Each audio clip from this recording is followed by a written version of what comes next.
Okay, in this segment, what we're going to do is we're going to continue with being at the site where we were downloading programs, and we're going to go to program number 2. But after downloading program number 1, this is the screen that you will have on your computer. So we're going to download another program, which is called Spybot, and we're going to get back to where we can choose that program. Okay, the first thing you want to do is go to this arrow here and let's go back. Now that's one time, and let's go back again. And this is our original screen that we started with. So we're doing this to go down the list because they have some of the most popular programs up here. So we go down to Spybot. We click that.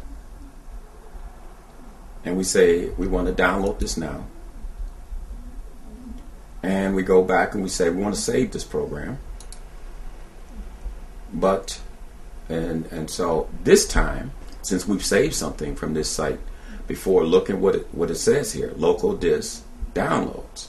So it's already pointing to where we want it to go.